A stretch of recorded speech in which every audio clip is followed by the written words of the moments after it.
Welcome to Dark Diaries, where the past whispers its most disturbing secrets.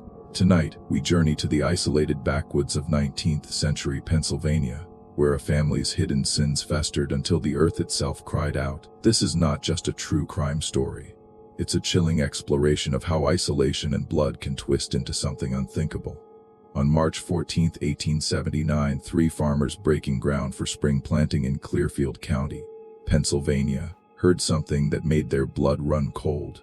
A muffled screaming coming from beneath the earth itself, when they followed the sound to a freshly disturbed patch of soil near an abandoned homestead. They found a man's hand protruding from the dirt, fingers still moving, clawing desperately at the packed earth above. What they pulled from that makeshift grave was barely recognizable as human, covered in soil, eyes wild with terror, unable to form coherent words. The man they rescued was Silas Cunningham, a local farmer who had been missing for 3 days.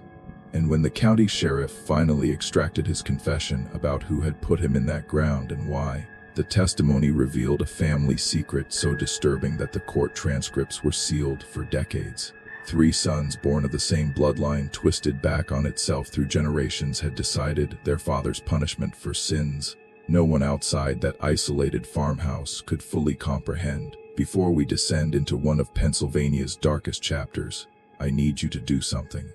If you're listening from Pennsylvania, or anywhere these hidden American tragedies unfolded, leave a comment telling me what state you're watching from. Hit that subscribe button, because what you're about to hear will challenge everything you thought you knew about family isolation and what happens when bloodlines turn in on themselves for too long. The story of the Cunningham family begins not with violence, but with silence, the kind that settles over a place when terrible secrets become ordinary facts of life. Clearfield County in 1879 occupied a harsh stretch of central Pennsylvania where the Allegheny Plateau met endless forests of pine and hardwood. The county had been settled primarily by Scots, Irish, and German immigrants in the late 1700s, families seeking cheap land and isolation from the coastal cities they'd left behind. By the time of our story, Clearfield contained roughly 20,000 souls scattered across 900 square miles of rugged terrain. Mining towns clustered around coal deposits, logging camps that appeared and vanished with the seasons, and isolated farmsteads where families lived weeks of travel from their nearest neighbors. The Cunningham homestead sat in the northwestern corner of the county along a rotted wagon road that connected the mining settlement of Oyola Mills to the lumber town of Phillipsburg.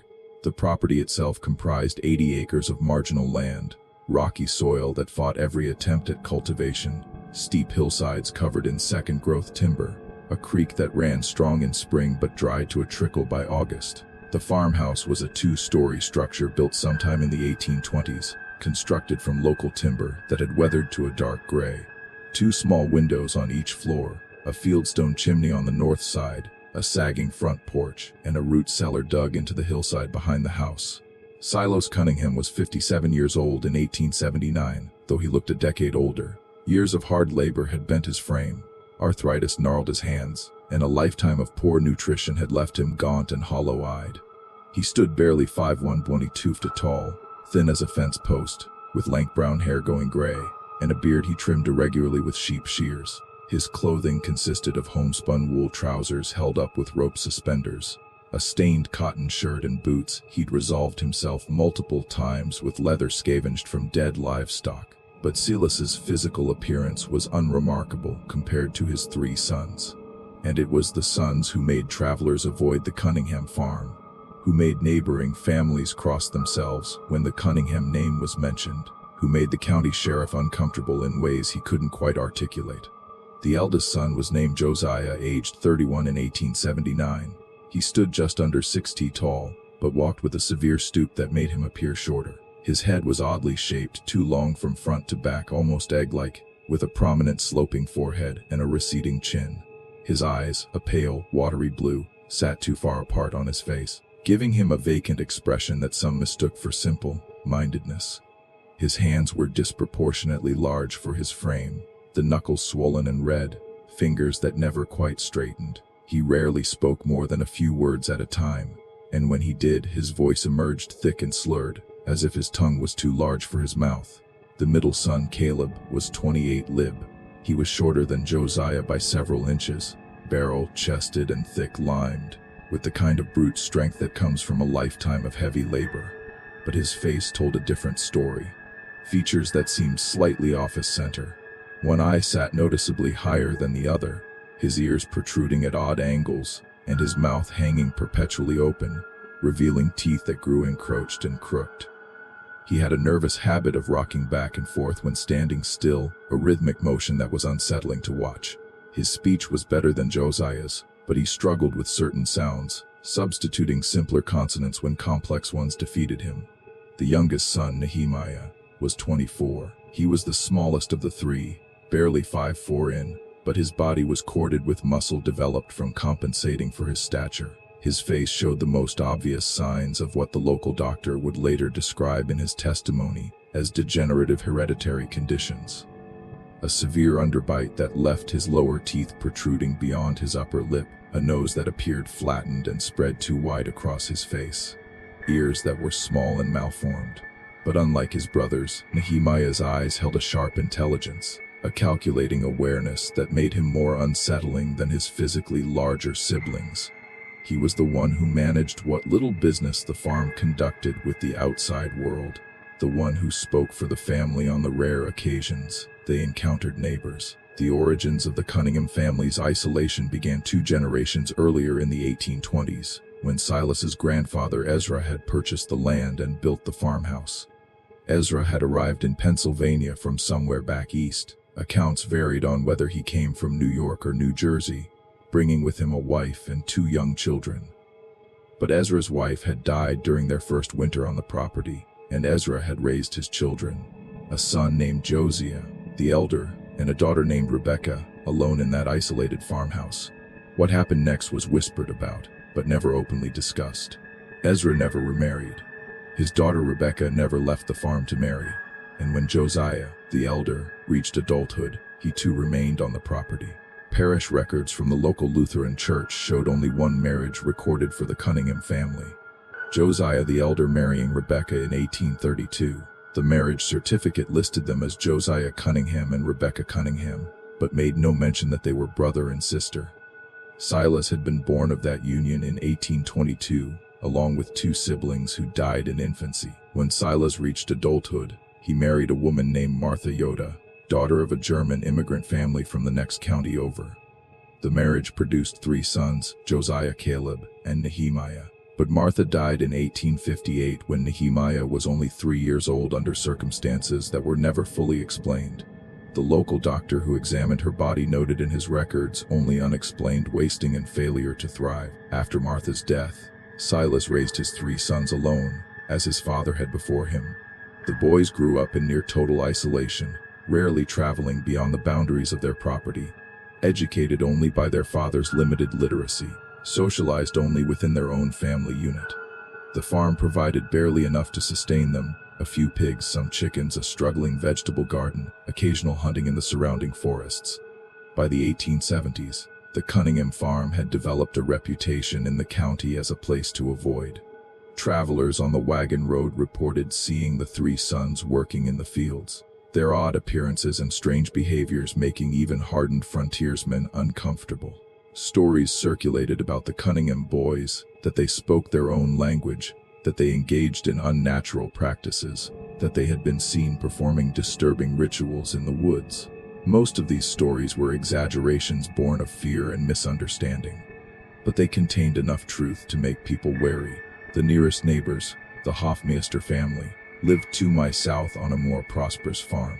Wilhelm Hofmeister occasionally encountered Silas or one of the sons at the general store in Ocola Mills, transactions that were always brief and uncomfortable. Hofmeister later testified that he had offered to help the Cunningham multiple times over the years, assistance with harvest, loans of equipment, invitations to social gatherings, but had always been rebuffed with refusals. The winter of 1878-1879 was particularly harsh in central Pennsylvania.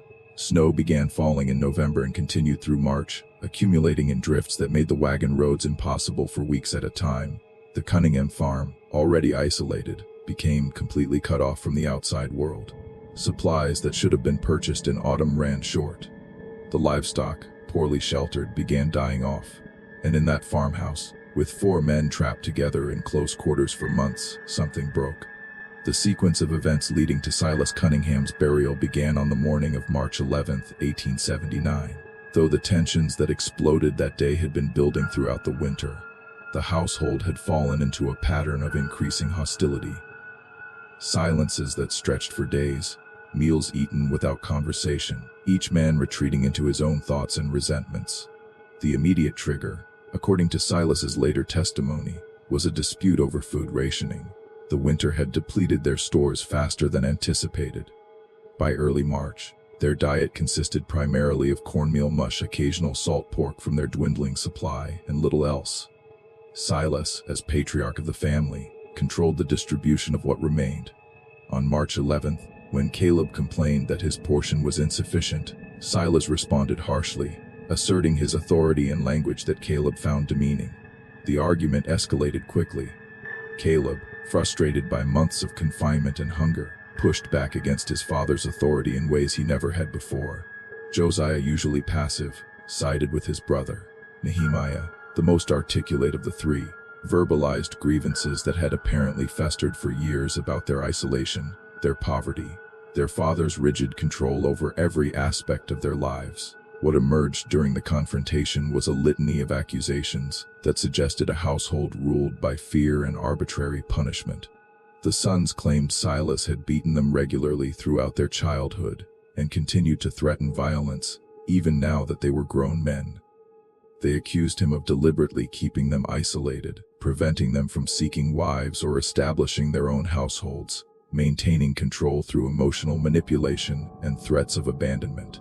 Silas, for his part, insisted he had done only what was necessary to hold the family together, to maintain their property, to prevent outsiders from discovering family secrets that would bring shame and legal consequences. The nature of those secrets wasn't fully articulated during the argument, but the implications were clear. The sons knew about the incestuous relationship that had produced their father, understood that their own unusual appearances and mental difficulties likely stemmed from generations of inbreeding, feared that exposure would lead to their institutionalization, or worse. The argument continued through the morning and into the afternoon. Voices rising, old wounds reopened, decades of resentment spilling out in that cramped farmhouse. At some point, the sons began coordinating with each other through glances and subtle gestures, a language developed over years of living in such close quarters. Nehemiah, the cleverest, seemed to be orchestrating something, though exactly what remained unclear. By evening, the confrontation had reached a critical point. Silas, exhausted by hours of argument and perhaps sensing genuine danger, attempted to end the dispute by retreating to his bedroom on the second floor. But the sons followed, blocking his path, preventing his withdrawal. The physical confrontation that followed was described by Silas in his testimony as a confusion of hands and bodies. 3 men overwhelming one, pushing him back down the stairs, forcing him out the front door into the cold March night. Silas was not dressed for outdoor exposure. He wore only his indoor clothing. No coat, no hat, no gloves. The temperature hovered around freezing and a light snow was falling. He pleaded with his sons to let him back inside, but they refused, barring the door. Through the window, he could see them conferring, their expressions suggesting they were making decisions about his fate. What happened next defied comprehension until much later. The 3 sons emerged from the house carrying shovels, rope, and a canvas tarpaulin. They forced Silas, at this point too cold and frightened to resist effectively, toward a section of ground behind the root cellar where the earth was softer, less frozen than the surrounding soil. And there, working by lamplight, they began digging. Silas initially believed they were preparing to bury him after killing him, that the digging was simply preparation for disposal of his body. But as the pit deepened to about 4 feet, he realized something more horrifying. They weren't going to kill him first. They intended to bury him alive, to leave him conscious in the ground, aware and suffering, a punishment that exceeded simple murder in its cruelty. The sons worked efficiently, methodically, as if they had planned this. When the pit was ready, they forced Silas into it, pushing him down until he lay at the bottom, too weak and cold to climb out on his own. Then they wrapped him loosely in the tarpaulin, not to comfort him, but to keep the earth from smothering him too quickly, to ensure he would remain alive for a time beneath the ground. Nehemiah explained their reasoning in words Silas would later repeat to authorities. Their father had buried them, buried their potential, their futures, their chances at normal lives. Through his actions, and the blood shame he had passed down to them, now he would experience that burial, literally would understand what it meant to be trapped without escape, would have time to contemplate his sins before the earth claimed him permanently. The covering of the grave began around 900 that evening. The sons shoveled dirt slowly, deliberately, giving Silas time to understand what was happening, to feel each layer of soil adding weight above him. They left a small air pocket near his face, enough to sustain him temporarily, and positioned the tarpaulin to prevent immediate collapse of earth onto his body. The final layer was packed down firmly, making the site appear like recently disturbed ground rather than an obvious grave. Before returning to the house, the sons stood over the burial site for several minutes, listening. They could hear muffled sounds from below, their father's attempts to call out, the scratching of his hands against tarpaulin and earth. Satisfied that he was secured and suffering, they gathered their tools and went inside, closing the door on the March night, and the man buried in their yard. Inside the farmhouse, according to later investigation, the sons conducted themselves with disturbing normalcy. They prepared food, ate their evening meal, cleaned the dishes. They stoked the fire in the hearth, arranged sleeping spaces, conducted the routines of bedtime as if nothing extraordinary had occurred. The absence of their father was not discussed. The sounds that might have carried from the burial site were ignored or unheard. Silas, buried 4 feet beneath Pennsylvania soil, endured his first night entombed. The tarpaulin had created a small void around his face, enough to breathe, but barely enough to move. The weight of the earth pressed down on him from all sides, inducing panic that he fought desperately to control. He could hear nothing from above, no voices, no sounds that might indicate rescue. The cold seeped into his body, the moisture from the earth soaking through his clothing. Hypothermia beginning its slow work. He tried calling out, but the earth absorbed his voice, turning his cries into muffled sounds that wouldn't carry more than a few feet. To understand how a family could reach the point where sons buried their father alive, we must examine the decades that preceded March 11, 1879, and the slow accumulation of damage that can occur when bloodlines turn inward and isolation becomes absolute. The Cunningham family's troubles began, as mentioned, with Ezra's decision to allow or encourage the marriage between his children Josiah and Rebecca.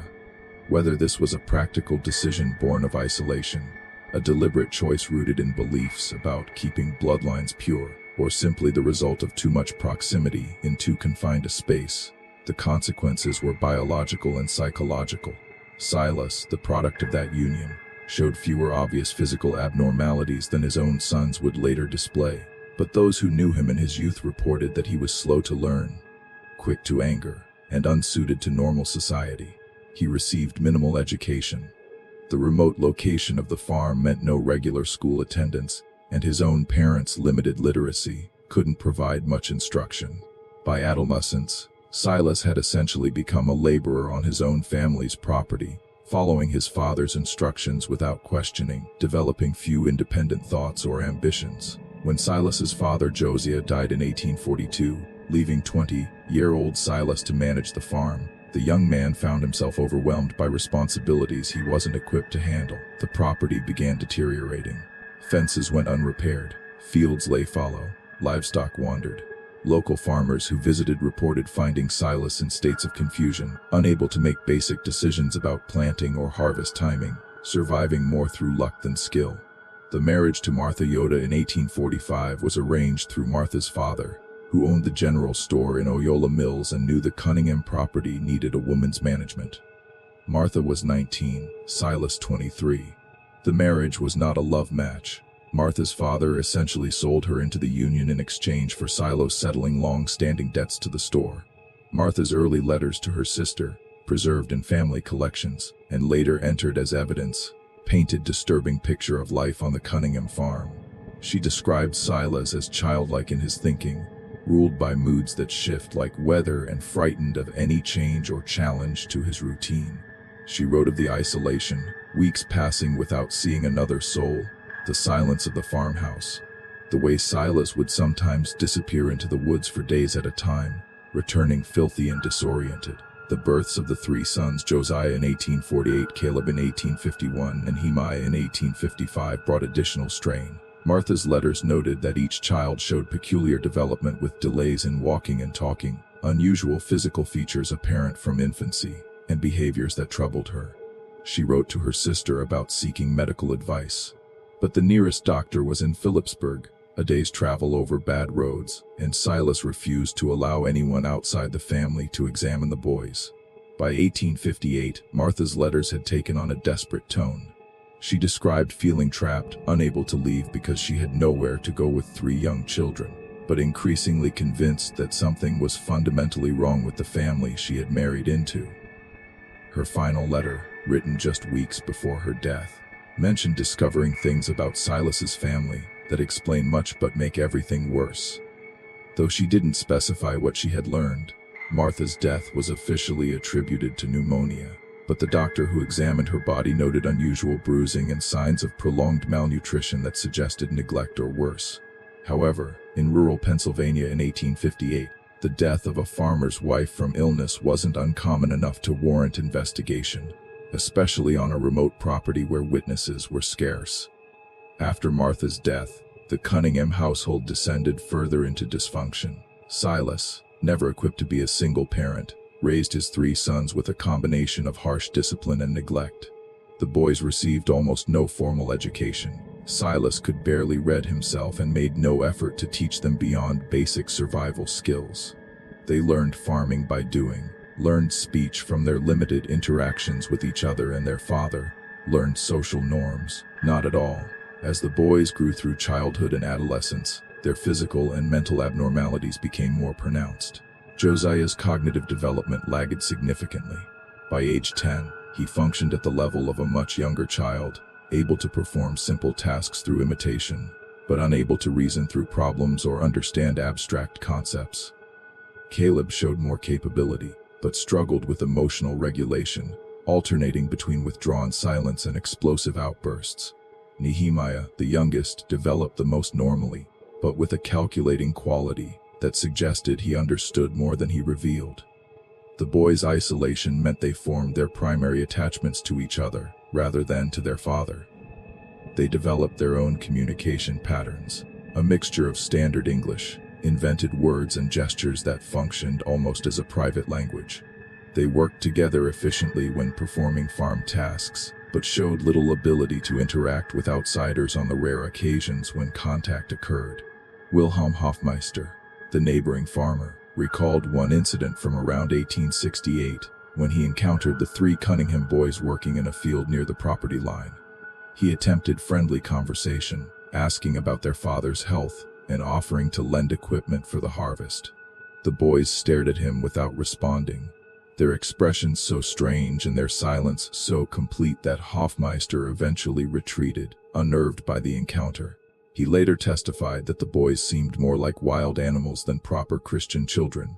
A harsh assessment, but one he stood by. As the sons entered adulthood, the question of their futures became increasingly problematic. In normal circumstances, young men would leave their father's household to seek work, establish their own families, build independent lives. But the Cunningham sons lacked the social skills, education, and probably the mental capacity to function in normal society. They were trapped on the farm by their limitations, and Silas was trapped with them by his responsibility and his own inability to imagine alternatives. The decade of the 1870s brought escalating tensions. The sons, now physically mature and strong from farm labor, no longer feared their father's physical punishments. Silas's authority rested increasingly on psychological control rather than force. He controlled access to the outside world, managed what little money the farm generated, made all decisions about purchases and sales. The sons began to chafe under this control, especially as they became aware that other men their age lived differently, had wives, owned property, made their own choices.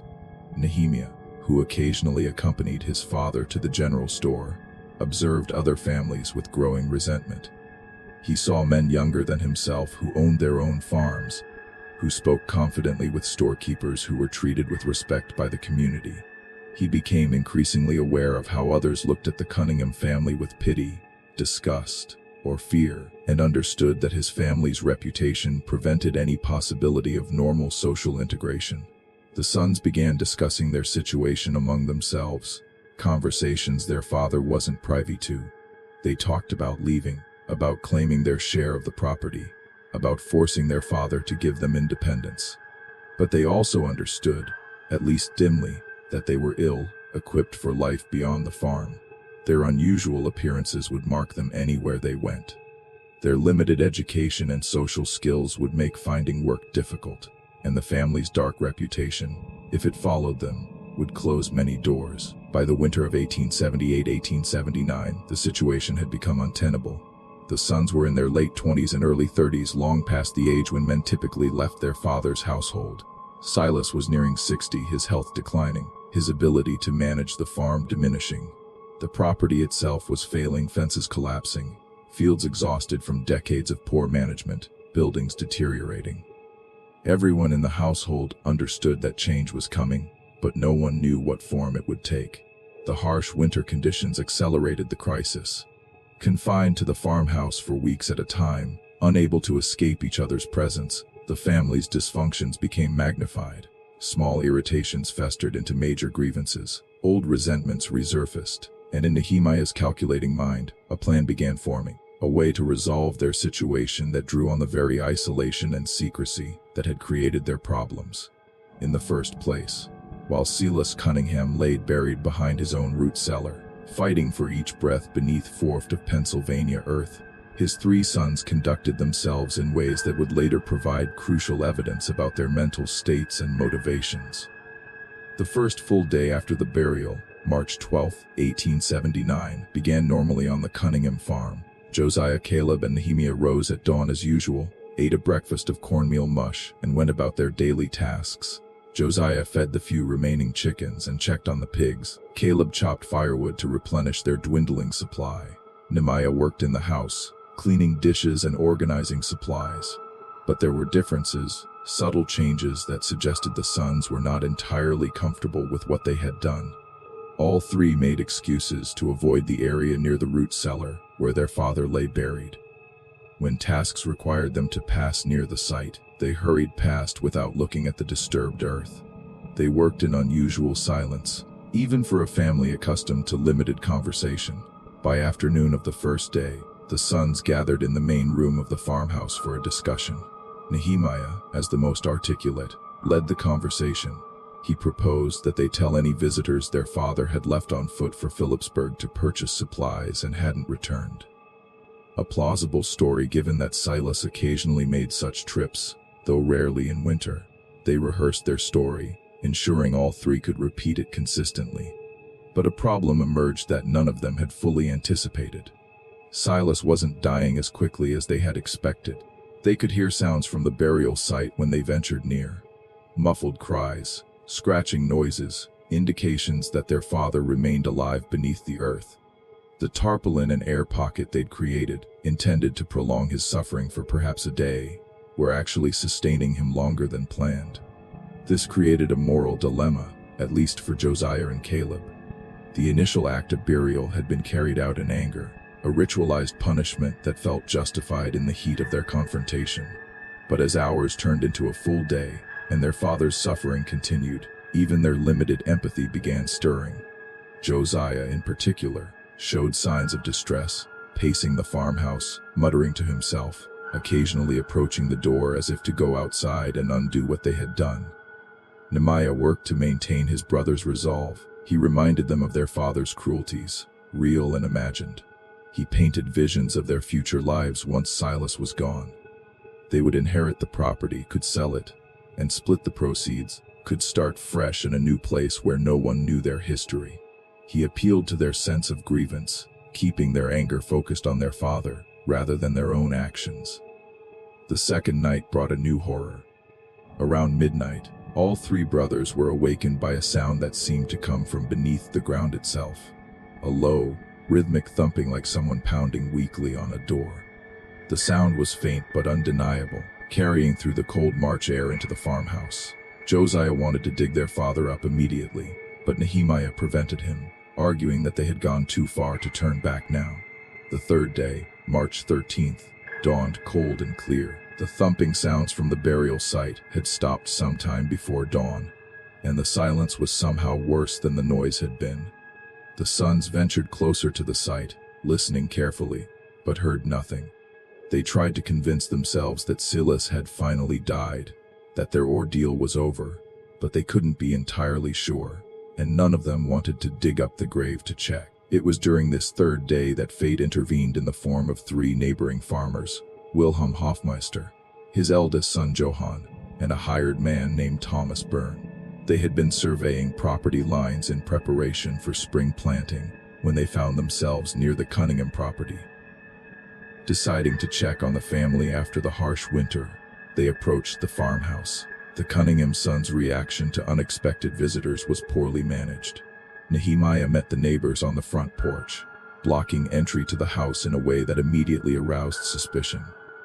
When asked about Silas's whereabouts, Nehemiah delivered the rehearsed story about a trip to Phillipsburg, but his delivery was wooden, unconvincing. His brothers stood behind him in the doorway, their expressions anxious in ways that suggested guilt rather than simple social awkwardness.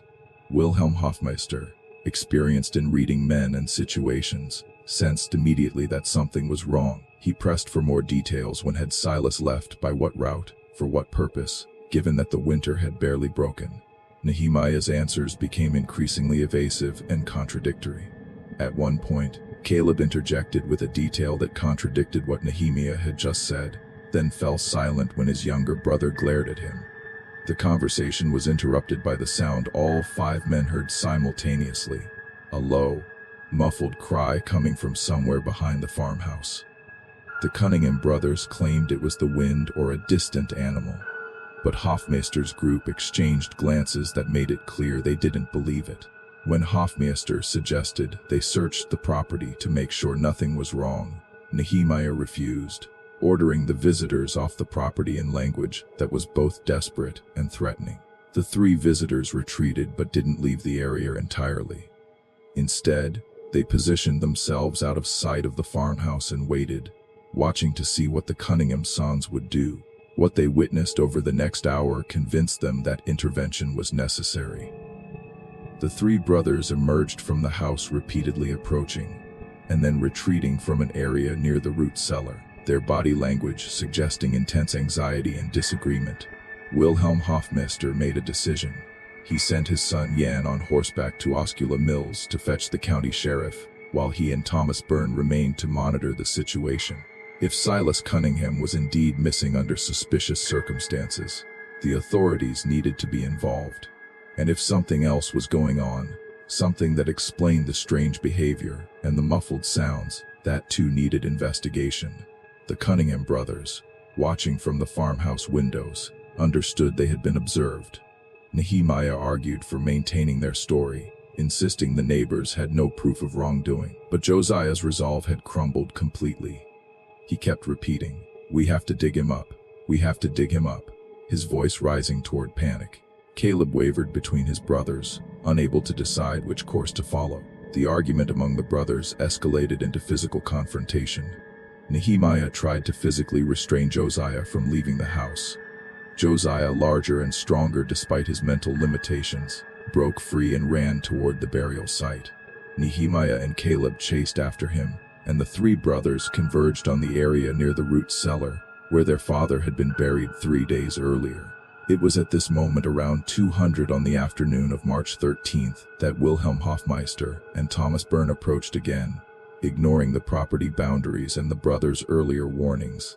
They arrived at the root cellar area, just as Josiah began frantically digging with his bare hands at the disturbed earth, throwing dirt aside in desperate scoops, while Nehemiah tried to pull him away. Hofmeister demanded to know what was buried there.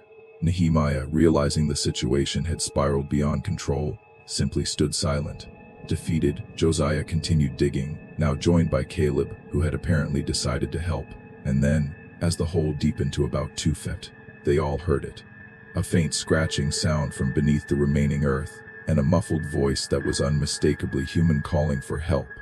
The next minutes unfolded in chaos. Hofmeister and Byrne joined the digging, working with the Cunningham brothers to excavate the grave as quickly as possible. They found the tarpaulin about 3 feet down, pulled it aside, and discovered Silas Cunningham alive barely, his face covered in soil, his eyes wild with terror and relief, his hands bloodied from 3 days of scratching at the earth above him. They pulled Silas from the grave and carried him into the farmhouse, laying him near the fire to warm him. His condition was critical: severe hypothermia, dehydration, possible suffocation damage, psychological trauma that left him unable to speak coherently for several hours.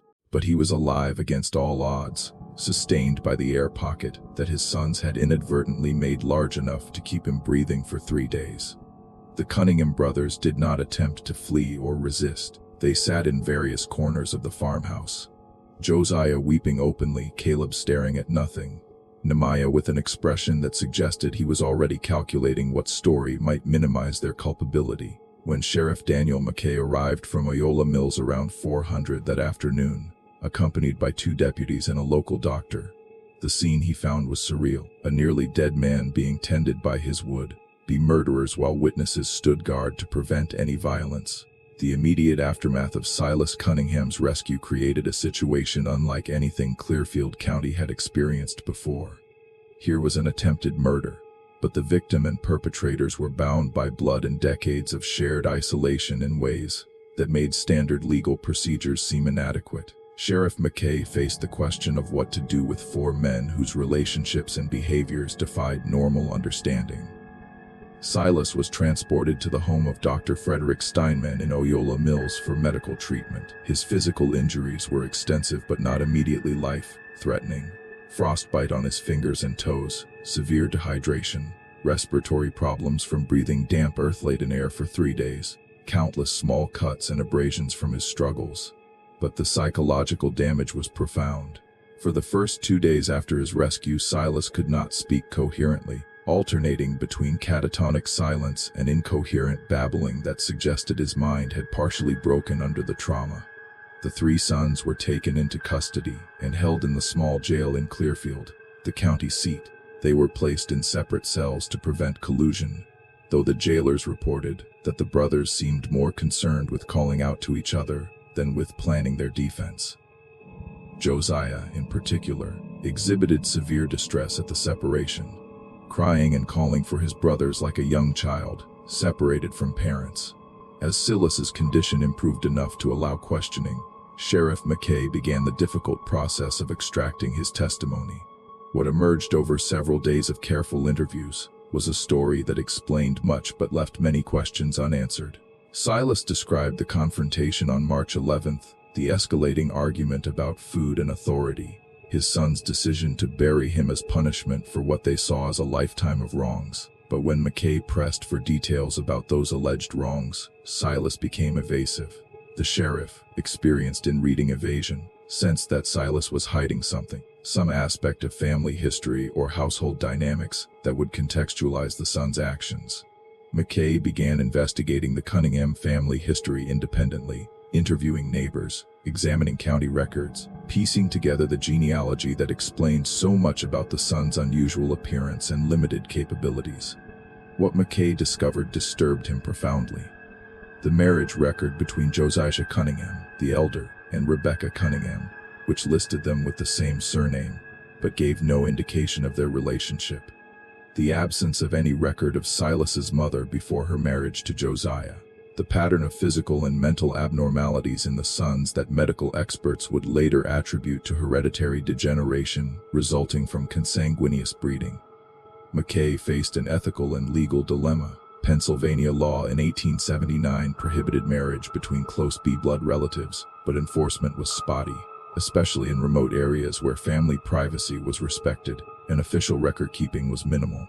The Cunningham family's incestuous relationships predated most formal statutes, occurring in a time and place where such matters were handled through social ostracism rather than legal action. but the consequences of those relationships. Three men whose mental and physical conditions raised questions about their legal competency now stood accused of attempted murder. The county prosecutor, James Hartwell, arrived from Clearfield to assess whether the case could be successfully prosecuted.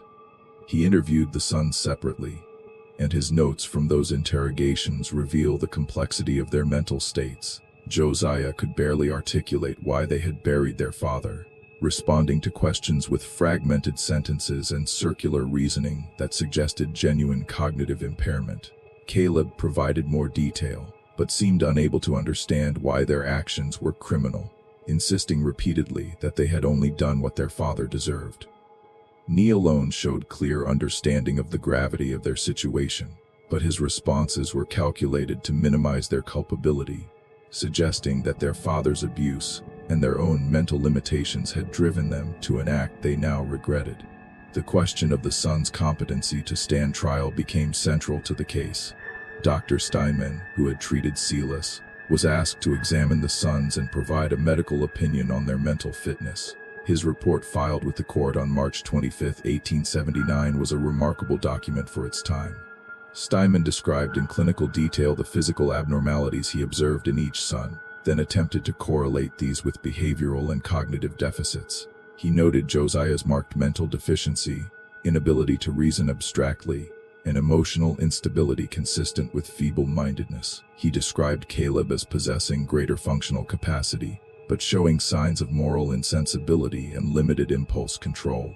Nehemiah he assessed as the most capable intellectually, but showing evidence of calculating self-interest that suggests understanding of right and wrong sufficient for legal responsibility. Steinman's report included a section that shocked even experienced legal professionals. His analysis of the family's genealogical history and the medical consequences of sustained inbreeding. He wrote, "The physical characteristics observed in the accused strongly suggest they are the products of consanguineous relationships spanning at least 2 generations. The accumulation of deleterious hereditary traits has resulted in conditions ranging from severe mental deficiency to more subtle impairments of judgment and emotional regulation. While such individuals may be capable of complex physical tasks and show certain forms of intelligence, their moral and social development has been profoundly compromised." The medical terminology was crude by later standards, but Steinman's assessment raised fundamental questions about criminal responsibility. If the sons' actions resulted from mental impairments caused by their family's incestuous history, conditions they did not choose and could not have prevented, were they fully culpable for their crime, or did their diminished capacity warrant different treatment under the law? Meanwhile, Silas's recovery progressed slowly.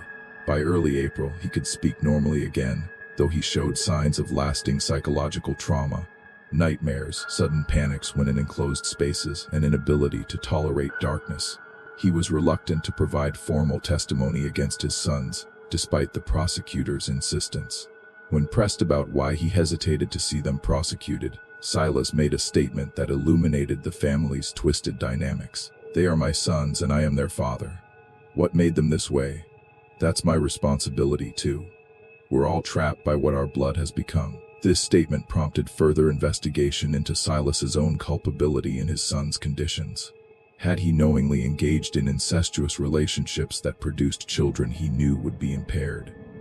The evidence suggested not. Silas's marriage to Martha Yoda was legitimate, and there was no indication he had fathered children with anyone else. But his decision to raise his impaired sons in complete isolation, denying them education or social contact that might have improved their functioning, raised questions about parental neglect that contributed to their eventual violence. The case attracted attention beyond Clearfield County. Newspapers in Philadelphia and Pittsburgh ran stories about the buried alive farmer and his degenerate sons, mixing sensationalism with genuine concern about the social and medical issues the case raised. Medical journals requested permission to examine the sons as examples of hereditary degeneration. Social reformers argued the case demonstrated the need for better monitoring of isolated rural families and regulation of marriages between close relatives. Public opinion was divided. Some viewed the sons as monsters who had attempted to murder their own father in cold blood, and deserved the harshest punishment available. Others saw them as tragic figures, victims of circumstances beyond their control, whose limited understanding and decades of isolation had warped their judgment to the point where they genuinely believed burying their father was justified punishment rather than attempted murder. A few voices, though they were in the minority, suggested that Silas himself bore responsibility for creating the conditions that led to his burial. The trial of Josiah Caleb and Nehemiah Cunningham began on May 15, 1879 in the Clearfield County Courthouse. Judge Samuel Krebs presided over proceedings that would last 2 weeks and generate a transcript exceeding 500 pages. The courtroom was packed throughout. Local residents drawn by morbid curiosity, reporters from urban newspapers, medical professionals interested in the hereditary aspects of the case, and legal observers wondering how the court would handle questions of diminished capacity in such an extreme situation. The prosecution, led by James Hartwell, presented a straightforward case. They called Wilhelm Hofmeister and Thomas Barn to describe finding Silas buried and the brothers' suspicious behavior. They brought Dr. Steinman to describe Silas's physical condition when rescued and the medical evidence that he had been buried alive for approximately 3 days. They entered into evidence the shovel found near the burial site, the tarpaulin pulled from the grave, and photographs of the excavation site that showed the depth and deliberation of the hole. Most dramatically, they called Silas himself to testify. The courtroom fell silent as the 57-year-old farmer, still gaunt and weakened from his ordeal, took the stand. In a quiet voice that sometimes broke with emotion, Silas recounted the events of March 11th through 13th, the argument that escalated into violence, his son's decision to bury him, the 3 days of darkness and terror beneath the earth, the moment he heard digging above him and realized he might survive after all. Under cross-examination by the defense attorney, Harold Bingham, Silas was forced to address the conditions that had led to the confrontation. Bingham pressed him about his family history, the isolation he had imposed on his sons, the lack of education or social contact, the harsh discipline he had employed. Silas admitted to striking his sons when they were children, to controlling every aspect of their lives, to preventing them from leaving the farm or establishing independent lives. But he maintained that everything he had done was motivated by necessity, the need to protect his sons from a world that would reject them, to prevent outsiders from discovering family secrets that would bring shame, to hold together a household that was always on the brink of collapse. The defense strategy centered on diminished capacity. Bingham called Dr. Steinman back to the stand to elaborate on his assessment of the son's mental conditions. Steinman testified that Josiah was profoundly mentally deficient, functioning at a level significantly below his chronological age, unable to form complex plans or understand abstract moral principles. Caleb, he said, showed moderate mental impairment, combined with emotional dysregulation that severely limited his judgment and impulse control. Nehemiah was the most capable of the three, but showed evidence of moral reasoning deficits and limited ability to anticipate consequences.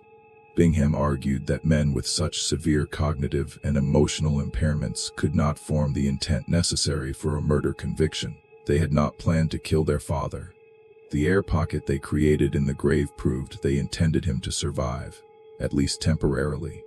Their action was a bizarre punishment arising from limited understanding and decades of abuse, not a calculated murder attempt. He pointed out that when confronted by neighbors, Josiah had immediately wanted to dig his father up, showing that whatever limited plan they had formed could not withstand even mild external pressure.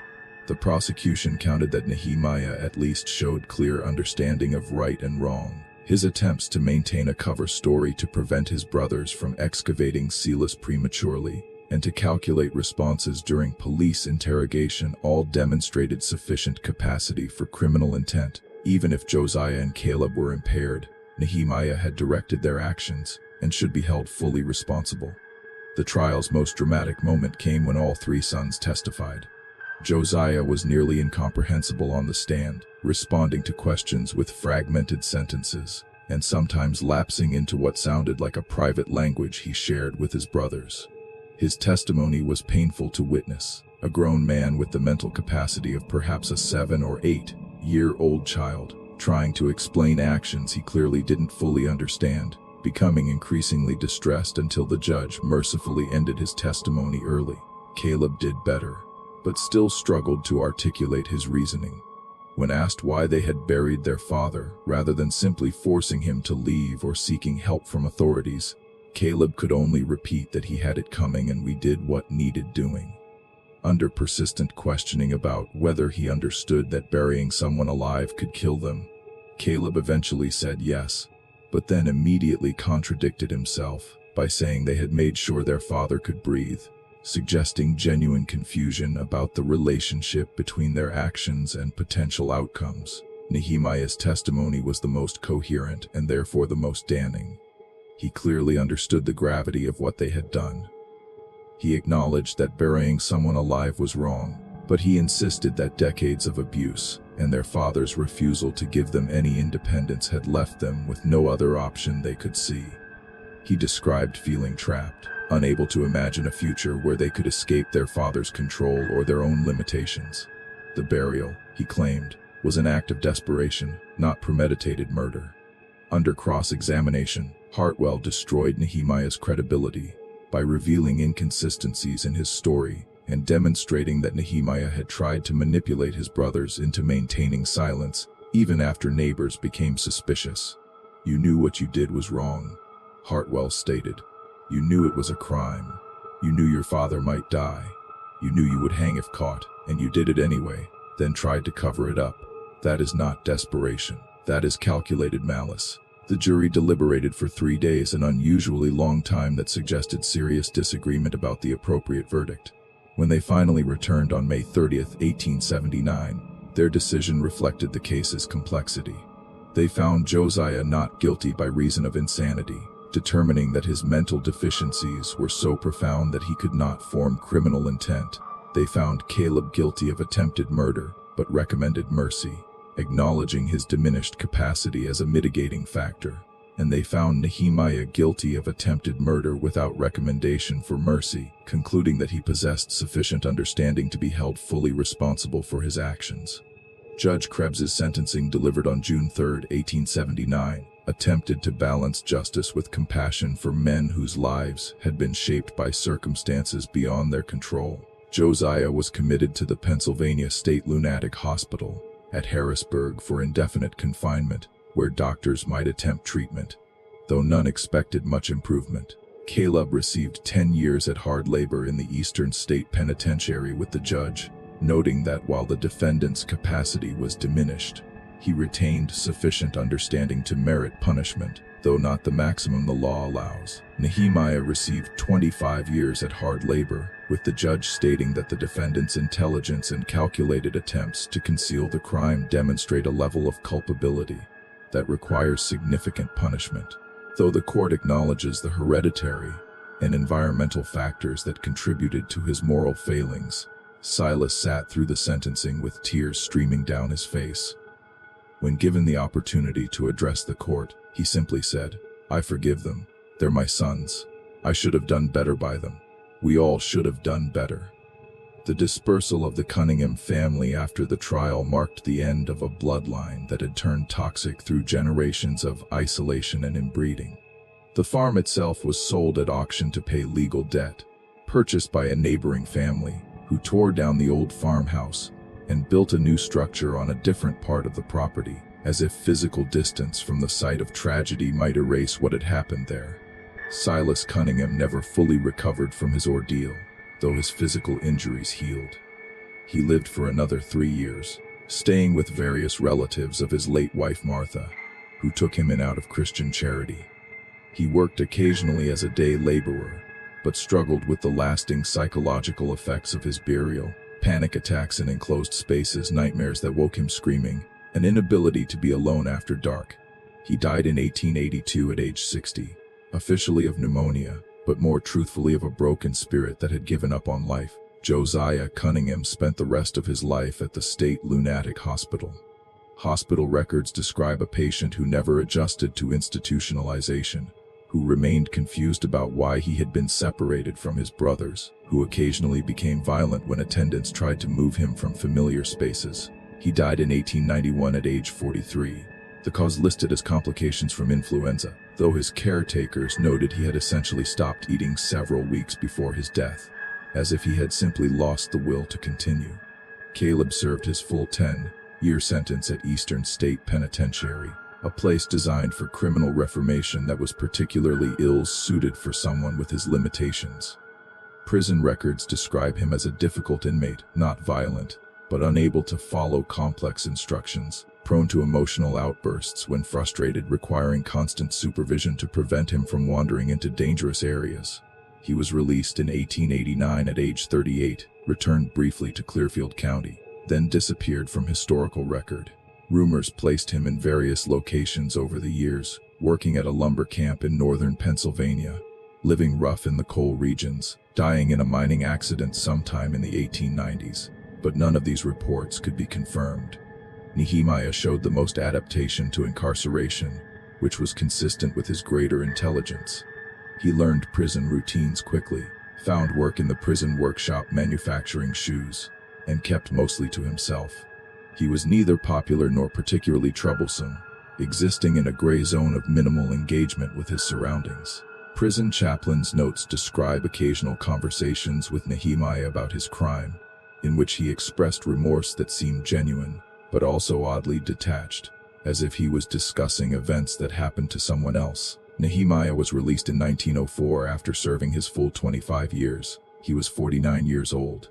His unusual features now marked additionally by decades of hard labor and poor prison conditions. He returned to Clearfield County briefly, but the community that had watched his trial made clear he was not welcome. He moved on and, like his brother Caleb, largely vanished from official records. The last confirmed sighting placed him in Pittsburgh in 1908, living in a rooming house and working as a night watchman at a warehouse. He would have been 53 after that. Nothing. No death record, no further employment history, no indication of what became of him. The Cunningham case had lasting impacts beyond the immediate participants. It prompted Pennsylvania to strengthen laws prohibiting marriages between close blood relatives with specific penalties for violations. It led to increased attention to isolated rural families, with county officials empowered to investigate reports of abuse or neglect in remote homesteads. It became a case study in legal discussions about diminished capacity and hereditary mental illness cited in court decisions for decades afterward. Medical professionals used the case to advance understanding of the effects of inbreeding. Dr. Steinman published a detailed paper in a Philadelphia medical journal in 1880, using the Cunningham brothers as examples of hereditary degeneration and arguing for public health measures to prevent consanguineous marriages. His work, while crude by modern standards, represented early recognition that certain genetic conditions could be passed through families and intensified by intermarriage. The case also entered local folklore in ways that distorted and sensationalized what had actually happened. Stories circulated about the cannibal brothers of Clearfield County, the devil's children who buried their father, and other embellishments that bore little relation to the actual events. These stories served various purposes: cautionary tales about the dangers of isolation, justifications for community interference in family privacy, entertainment for those who enjoyed Gothic horror, but they obscured the human tragedy at the core of the story. A family destroyed by poverty, ignorance, and the biological consequences of sustained inbreeding, none of which the sons had chosen. In the decades that followed, the burial site itself became a point of morbid interest. Though the farmhouse was demolished and the land put to different use, locals knew the approximate location where Silas had been buried alive.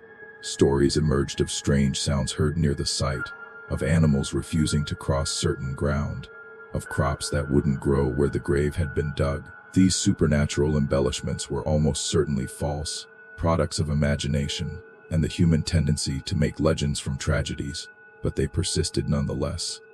The legal documents from the case, trial transcripts, medical reports, sentencing statements were sealed by court order in 1885, officially to protect the privacy of the surviving family members, but also because the details were considered too disturbing for public consumption. The documents remained sealed for nearly a century, finally being opened to historical researchers in 1979, exactly 100 years after the events they described. What those documents revealed when finally examined was a story more complex and tragic than the simplified versions that had circulated for decades. They showed a family trapped by circumstances largely beyond their control, poverty that prevented them from seeking help, social isolation that meant they had no external perspective on their situation, genetic damage from inbreeding that occurred before they were born, and a legal system ill-equipped to handle cases where diminished capacity complicated questions of criminal responsibility. The Cunningham case forces us to confront uncomfortable questions about blame and responsibility. Were Josiah, Caleb, and Nehemiah monsters who attempted to murder their father? Or were they victims of a system, biological, social, and legal, that created conditions for tragedy? Was Silas a cruel father who got what he deserved? Or was he himself a victim of hereditary damage and poverty, doing the best he could with limited capacity? And what responsibility did the broader community bear for allowing a family to exist in such isolation that its dysfunctions could intensify to the point of attempted murder? The answers are not simple, and perhaps that's the most important lesson from the Cunningham tragedy. The sons were not supernatural monsters. They were damaged men who committed a terrible crime under circumstances that make simple moral judgments inadequate. Their story is a reminder that horror doesn't require ghosts or demons. Sometimes the most disturbing stories are the entirely human ones, where ordinary people make terrible choices for reasons that are explicable, if not excusable, and where the line between victim and perpetrator becomes so blurred that distinguishing between them feels impossible. The last known person with direct knowledge of the Cunningham case was Margaret Hofmeister, daughter of Willem Hofmeister, who had helped rescue Silas. She lived until 1953, dying at age 94. In an interview given to a local historian in 1948, she recalled her father's stories about the Cunningham family and the rescue. "My father said it was the most terrible thing he'd ever seen," she reported. Not just the man in the ground, though that was awful enough, but the look on those boys' faces when they were digging him out. They looked lost, like children who'd done something bad, but didn't really understand why it was bad. That's what haunted him the rest of his life. Not the cruelty of it, but the confusion. They really didn't understand what they'd done wrong, and perhaps that confusion, that gap between action and understanding, is the real horror at the heart of the Cunningham story. 3 men who buried their father alive, then couldn't quite grasp why that was wrong. A father who forgave them even as they faced punishment for trying to kill him. A community that didn't know whether to condemn the sons as criminals or pity them as victims. A legal system that struggled to apply concepts like guilt and responsibility to men whose capacity for moral reasoning had been compromised before they were born. The Cunningham farm is gone now, replaced by forest that has reclaimed what was once cleared land. The exact location of the burial site is forgotten, lost to time, and the changes that a century and a half brings to any landscape. The people involved are all dead, their descendants scattered or unaware of their connection to the events of 1879. The physical evidence has long since disappeared, the farmhouse demolished, the burial site grown over, the tools and artifacts scattered or destroyed. What remains is the story itself, preserved in court documents and newspaper accounts, in medical journals and legal precedents, in the fading memories of a community that has largely forgotten, but not quite erased, what happened on that isolated Pennsylvania farm. It's a story without clear heroes or simple villains, without supernatural elements or easy morals, just human beings, damaged, desperate, doing terrible things to each other in circumstances that make judgment difficult and sympathy uncomfortable. That's the real legacy of the Cunningham case. Not the sensational details of a man buried alive, but the harder truth that sometimes the most disturbing stories are the ones that could be explained if we had all the facts. If we understood all the context, if we could see clearly how damaged people make terrible choices. The horror isn't that we can't understand what happened at that Pennsylvania farm in 1879. The horror is that we can understand it all too well. This episode of Dark Diaries reveals that the most profound horrors are often human-made, born not of supernatural forces, but of isolation, secrecy, and the terrible consequences of bloodlines turned inward. What do you believe? Were the Cunningham brothers cold-blooded criminals, or tragic victims of circumstances beyond their control? Share your thoughts in the comments below. If you are drawn to these forgotten chapters where history and horror intersect, subscribe to Dark Diaries and hit the notification bell. We are dedicated to unearthing the stories that time tried to bury. Until our next journey into the shadows, remember, some secrets refuse to stay buried, no matter how deep they're laid.